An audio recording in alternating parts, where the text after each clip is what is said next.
Сәлеметсіз оқушылар. Биылғы оқу жылының басталуымен құттықтаймын. Бүгін геометрия сабағының бірінші сабағы, сабақтың тақырыбы 8 сыныптағы геометрия курсын қайталау. Сабақтың мақсаты планиметрия бөлімінің негізгі ұғымдарын және олардың қасиеттері мен оларға байланысты формулаларды қайталау.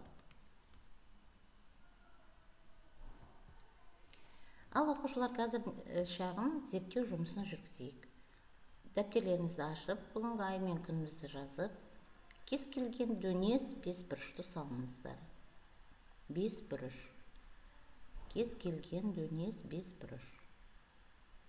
Оның бір төбесін таңдап, осы төбеден шығатын барлық диагональдарын жүргізіңіздер. Көріп тұрмыз, бір төбеден шығатын бізде екі диагональ ғана болады. Сонда біздің бес бұрышымыз үш бұрышқа бөлінді. Біз сіздермен білеміз, үш бұрыштың ішкі бұрыштарының қосындысы тең болады 180 градусқа. Сонда біз жоғарыда келтірілген ұқсас бес бұрыштың бұрыштарының қосындысын тауып алу үшін біз сіздермен 3-ті көбейтеміз 180-ге. Шығады 540 градус. Енді 6 бұрыш салыңыздар. Соның қасына 7 бұрыш салыңыздар.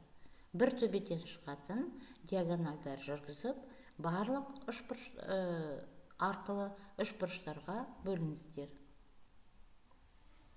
Сонымен біз көрдік, диагональдардың саны бізде 3-ке кемитіміз. Келесі кестені толтырайық. Жай сөзбен жазыңыздар. 4 бұрыш, 4 қабырға. Бір төбеден жүргізілетін диагональдар саны 1, үш бұрыштар саны 2. Сонда көп бұрыштың ішкі бұрыштарының қосындысы тең болады 2 көбейтілген 180-ге. Тең болады 360 градус. 5 бұрыштікі 5 қабырға. Бір төбеден жүргізілген диагональдар саны 2. Үш бұрыштар саны 3. Сонда 3-ті көбейтеміз 180-ге, шығады 540 градус. Ал қалған нені оқушылар өздеріңіз толтыра беріңіздер. 6 бұрыш, 7 бұрыш, 100 бұрыш, n бұрыш.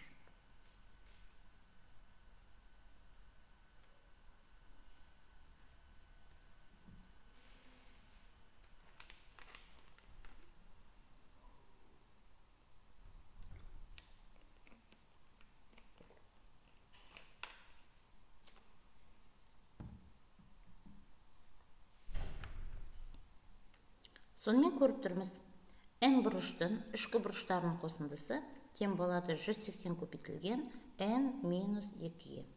Біз сіздермен былтыр бұл теореманы оқығанбыз. Кез келген n бұрыштың ішкі бұрыштарының қосындысы тең болады 180 көбейтілген n-2. n дегеніміз бұл қабырғалар саны. Есте сақтаңыздар. Ал енді біз сіздермен төрт бұрыштар деген тарауды өткенбіз. Оның ішіне бізде жатты параллелограмм, тік төрт бұрыш, ромб және квадрат. Енді бізде онда осы фигуралардың келесі қасиеттері болды. Сіздер қазір салып алыңыздар дәптерлеріңізге параллелограмм, тік төрт бұрыш, ромб, квадрат.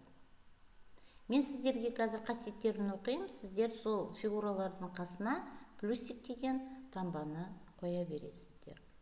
Осы фигуралардың диагональдарын жүргізіңіздер.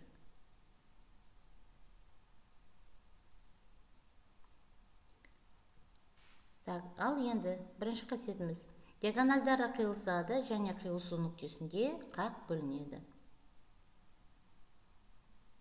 Қай фигураларда осы қасиет орындалады? Диагональдары тең, екінші қасиетіміз. Үшінші қасиетіміз. Бір қабырғасына іргелес бұрыштары тең.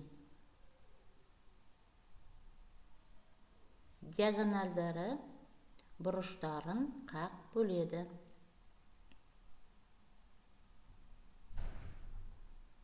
диагональдары бұрыштарын қақ бөледі.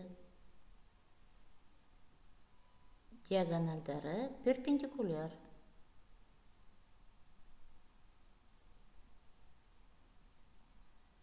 Алтыншы қасиетіміз қарама-қарсы бұрыштары тең. Қарама-қарсы бұрыштары тең. Диагональдары тең әрі перпендикуляр. Диагональдары тең әрі перпендикуляр. Барлық бұрыштары тік. Барлық бұрыштары тік. Қарама-қарсы қабырғалары параллель. Қарама-қарсы қабырғалары параллель. Қарама-қарсы қабырғалары тең. Қарама-қарсы қабырғалары тең.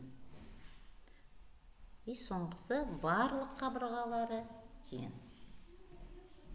Осы қасиеттерді анықтап, сіздерде жаңағы фигуралардың қасында осындай деген плюсиктердің таңбалары шығуға тиіс. Қарап алыңыздар. Сонымен қорыта келіп, біз көріп тұрмыз, что квадрат фигурасында барлық осы 12 қасиет орындалатынын көз жетті. Мысалы, балалар, жер телімі квадрат пішінді және жеті бірдей периметрі 24 метр болатын тік төртбұрыш жиектерге бөлінген. Жер телімінің периметрін табыңыздар. Осы есепте шығарған кезімізде біз сіздермен келесі дескрипторды пайдаланамыз. Тік төртбұрыштың анықтамасын білеміз, тік төртбұрыштың периметрін табу формуласын білеміз, тік төртбұрыш қабырғаларын жаңа айнымалымен өрнектейміз, квадрат анықтамасын білеміз, квадраттың қабырғасын анықтаймыз, квадраттың периметрін дұрыс табамыз. Сонымен шешу жолы. Периметрі 24 см болатын тік төртбұрыштың енін x деп, ал ұзындығын x минус 12 минус x деп белгілеміз. Неге 12 екені? Өйткені біз сіздермен білеміз, тік төртбұрыштың периметрін тауып алу үшін біз а қосамыз б көбейтеміз 2-ге. Сонда 2-ге бөлгенде бір қабырғасы бізде болады 12 минус x.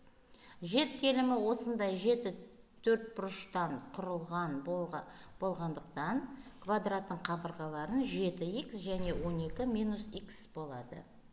Квадраттың қабырғалары тең екенін білеміз.